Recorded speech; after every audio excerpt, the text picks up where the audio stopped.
What's up, guys? Welcome to Daily Dose of Reddit. This is your host that just came back from Wyoming, Zach, and today's subreddit is r/ProRevenge. My parents booked tickets to see some family up there, and I got no notice. And so, yeah, there we go. And I also forgot to pack pants to Wyoming. So there's that.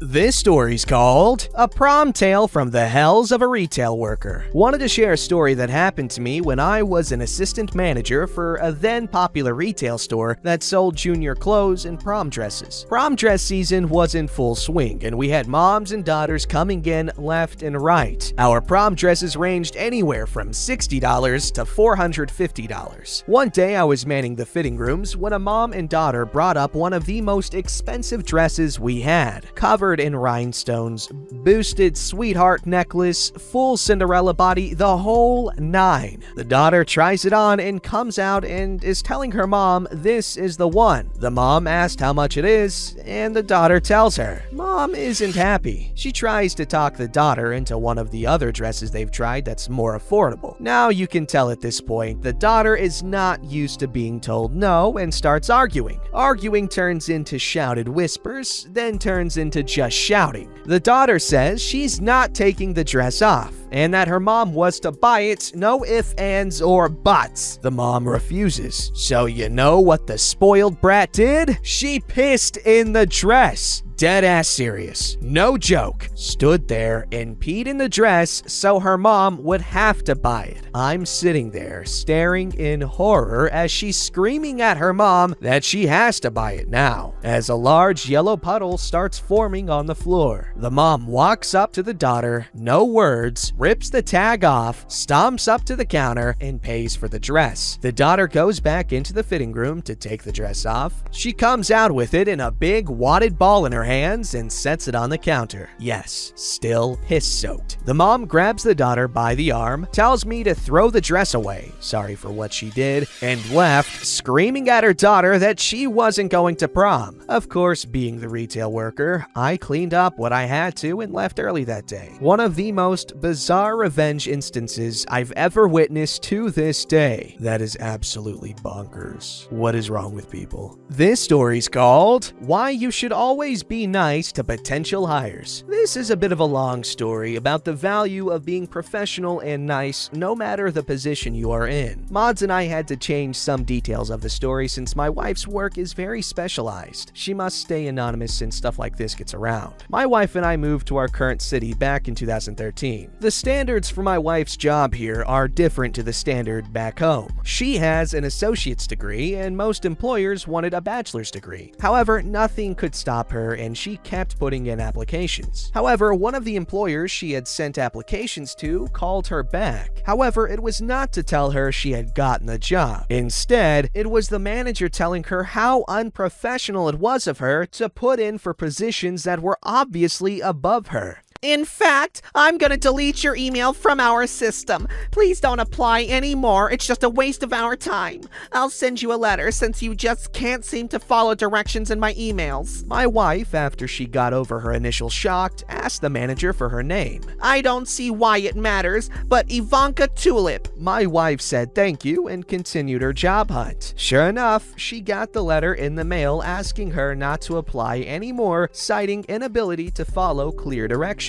My wife held on to this letter. I told her to throw it away, but she insisted on keeping it. Eventually, my wife landed a job at one of the biggest employers in the city. Not only that, but this employer was the main supply of business to the employer that was so rude to my wife. Well, my wife is an extremely precocious and hardworking person and eventually got her bachelor's degree and then became the manager over her crew. One of the manager's responsibilities was to decide who to send business to. My wife told her boss about the letter and what happened and used that as justification that if this is how a business treats potential hires, then they really shouldn't be trusted with their business. Her boss honestly probably did not care very much and just let my wife do what she does. Honestly, my wife is kind of a badass and it wouldn't surprise me if her boss just gave her whatever it took to keep her happy. Wouldn't you know it, the rude employer's business went way down. In fact, fact, my wife would only give them business if they were the last ones who could be called. This led to the most awesome meeting my wife has had this year. You see, to improve relations, the crappy employer set up a meeting with my wife and my wife's boss and the crappy business's top management. They needed this meeting to show how much value they could add. The day of the meeting comes and everyone introduces themselves. Finally, Mrs. Tulip says she is the manager and how nice it was to meet everyone. That's when my wife said, "Excuse me, I just want to be certain. Are you Mrs. Ivanka Tulip?" Yes, that's me. "Oh, excellent. I am so happy to finally meet you in person." Thinking she had an in with my wife, Mrs. Tulip was over the moon.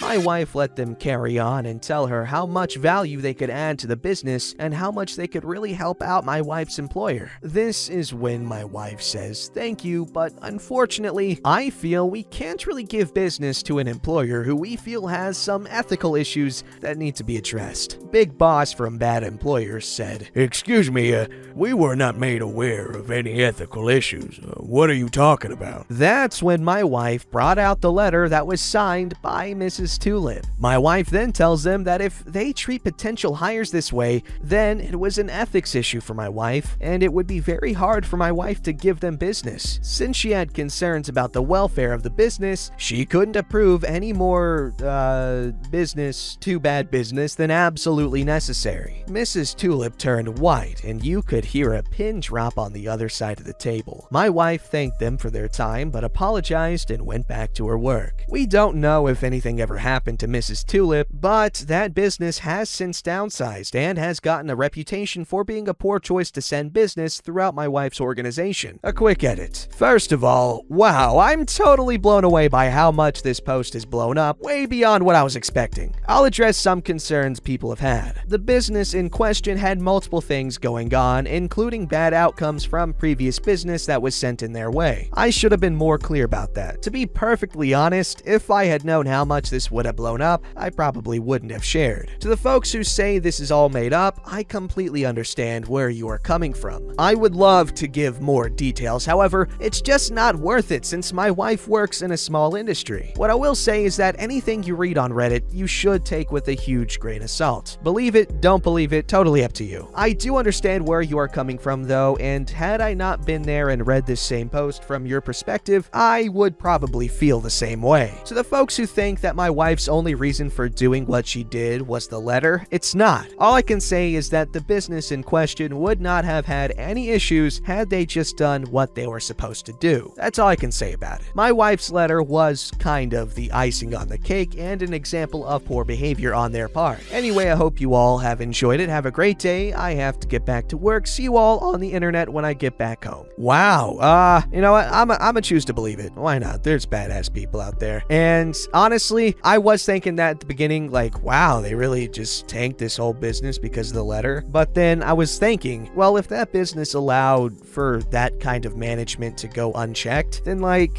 what else is going on there? So let's give them the benefit of the doubt. Them being OP and OP's wife. Alright, this story's called Trying to Take Away My Games? I'll Take Yours. So a while back, I heard that a close friend of mine was talking crap behind my back about me. Let's call him Asshat. An example, I was dating a girl I've had kind of a crush on since high school. Everything was good fun and romantic until Asshat told her best friend that I said I had a threesome with my crush and her best friend. This is a lie, but she believed it, so that's the end of that. He was also telling people I have no friends and everyone hangs out with me out of pity. Also a lie. Well, how would you know? Naturally, since I've known him for 10 years and considered him a close friend, I called him to ask what was up. He started acting real childish and literally repeated what I said in a funny voice. Needless to say, I got pissed, so I decided to block him on everything. He has a problem with drinking or something, cause after like 2 beers, he becomes the most annoying piece of sushi you can think of. So me not inviting him meant we wouldn't see him anymore, so that's that. He would continue talking smack about me, like that I was stalking his girlfriend and stuff like that, but I kept ignoring him. But he just kept going. Fast forward 3 months, I've been ignoring the bastard and not much was happening. Until one morning, I woke up and turned on my PS4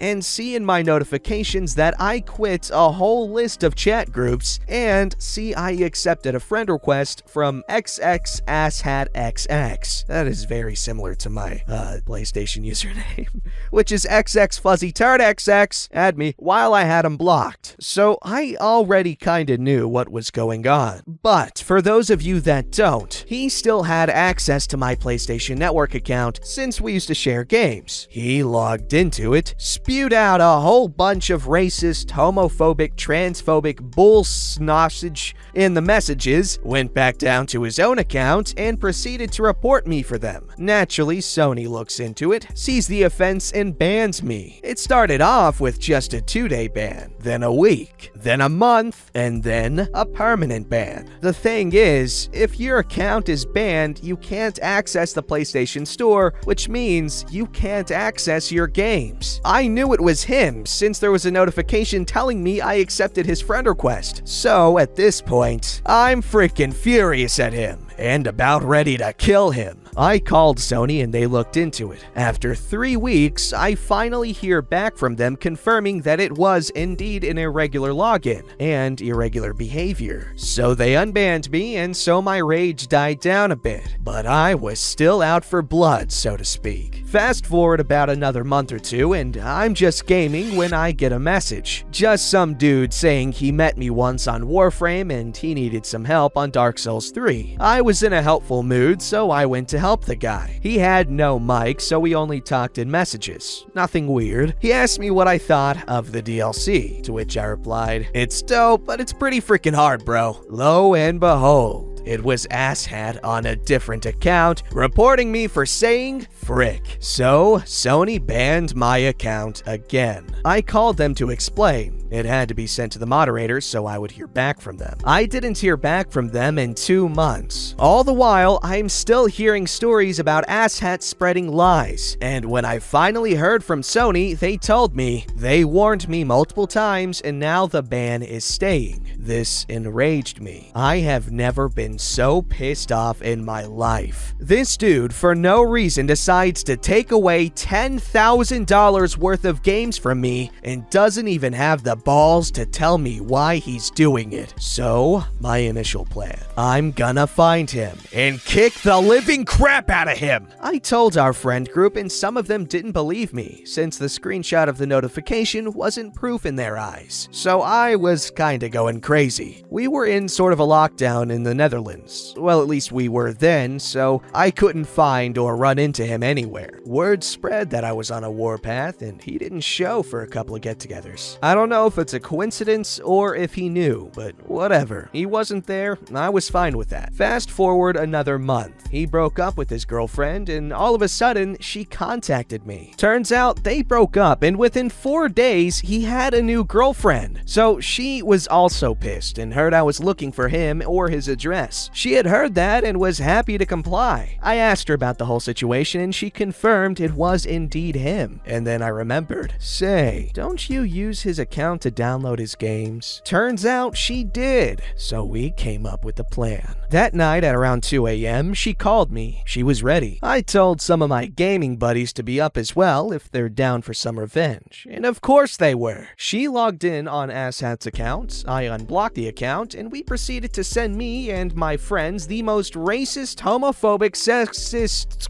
Islamophobic, just everything awful on it, including video of the adult variety, pictures of gore, sending random penis pictures we found online, and just yuck. We had an hour or two of good fun coming up with the most screwed up crap we could think of. It was true degeneracy. So of course his account got permanently banned as well. This felt good cause I got my revenge, payback was sweet, but still, I couldn't access my 400 plus games, so I wasn't completely over it. Until 2 months later, I get a magical email from Sony. After 2 months, they finally realize, Oh, hey! The previous warnings were indeed not really warnings, so here's your account back. So in the end, I have my account and all my games. And Asshat has a banned account with 300 plus games on it he can't access anymore. Screw you, Asshat! Suck on this Sony penis. Edits. People keep asking why I gave him access to my account anyway. So we used to be not